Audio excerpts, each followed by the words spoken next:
Today I messed up for forgetting the door of my house open. I left home in the morning to go to work. I arrived just 1 hour ago and I see that I forgot the door of my house open. In fact, quite open. This is the second time this year that I have left home and for some reason forgotten to close the front door. It happens because I often leave home in a hurry. Of course, despite living in an apartment, 3rd floor, in a quiet neighborhood, it is always dangerous to leave the door open. Anyway, I go into the house, I close the door and everything seems normal to me. But of course if everything was normal I wouldn't be writing this TIFU. I go to the bathroom to urinate and I hear a sound that seems familiar. I wash my hands, get to the bedroom and I see a pretty black cat meowing. What's the problem? I don't have a cat. At least I didn't before I left home. As far as I know, I only have one neighbor who has a cat, and this is not his cat. Something that is important to mention is that the cat don't have a collar and has not shown any aggression or seemed scared. My neighbor, who also has a cat, tells me that even though he has no collar he believes he ran away from some house. What he can't explain is how he got there. Many will be angry with me but, considering that my neighbor has already said he doesn't want more cats, I'm thinking of giving the cat to a friend who is crazy about cats. She has 3. I never wanted to have pets because I get too attached. On the other hand I think maybe I should keep it. You may not believe it but right now I'm in an internal struggle like I don't think I've been in a long time. Geez, why did I forget to close the door? Today I messed up by snooping through a classmate's files on her flash drive. When I was little, maybe 1st grade of junior high, we were tasked with forming groups and making some generic project. I don't remember exactly what but that's irrelevant anyways. So I was grouped up with this 3 other people, including a certain girl. When we all had our PowerPoints complete, they all gave me their flash drives containing their parts of the project so that I may decorate the presentation with one uniform style, instead of 4 different ones. Now, this certain girl also gave me her flash drive, but it was not empty. It had a lot of stuff on it. So, being the little asshole that I was, I snooped through her files and found a very large video file. It was a movie called Bridge to Terabithia. So I watched it. And I cried. A lot. And that movie still haunts me sometimes. How TF was that shit made for kids? Thankfully she also had one of the Narnia movies that helped drown my sorrows. Today I messed up. I've gone my entire life not knowing one stuffy nostril isn't normal. Since I was a kid, I've had reoccurring sinus infections and severe migraines when the weather changes because it causes pain in my sinus. During my childhood I saw an ENT probably once a month.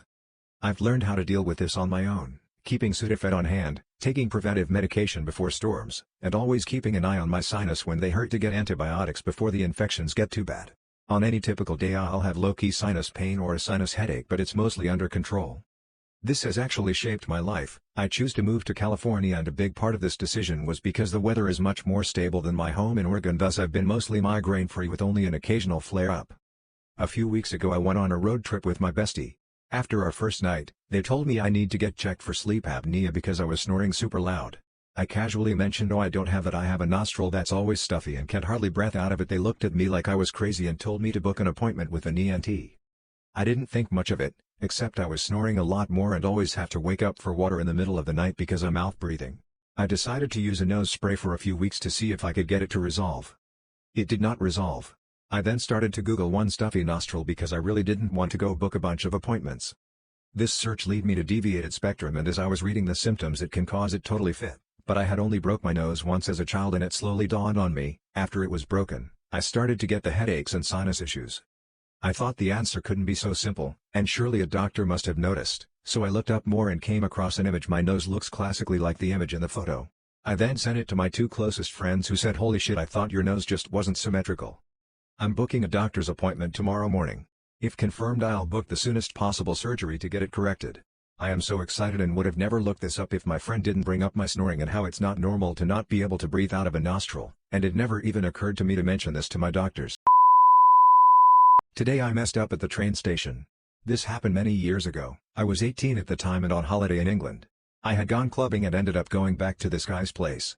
Except it wasn't his house, it was a tennis club his parents owned. These places have cameras, whoops. But onto the train station.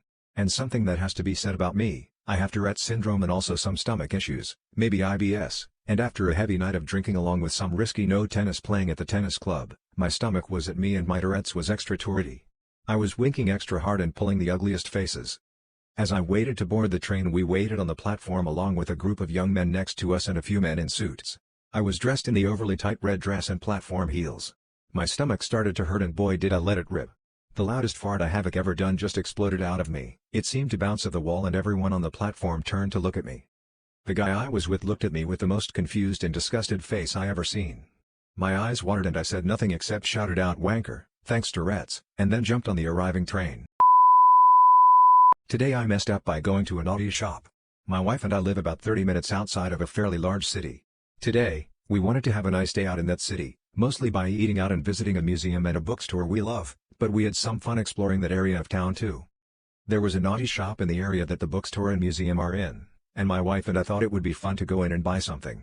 While we've certainly bought things for ourselves online, we'd never gone to an actual physical retail location for a naughty shop, so we were a bit excited and thought it would be fun to at least peruse the aisles and see what they were like. For the most part, we were just laughing and joking around about some of the items. To be completely honest, I highly suspect that some of the larger things exist for intimidation more so than actual recreational use, but we also ended up picking out some things for ourselves. Now, the side of the store facing the street was entirely, not tinted, glass. After we bought our item, my wife and I went to look at some of the outfits at the front of the store before leaving. We had a bit of fun looking through the outfits, then left the store. We weren't really paying attention to anyone outside. Unfortunately, immediately upon leaving the store, we ran into my co-worker. I work remotely, but we have Zoom meetings on Mondays, and he has certainly seen me many times.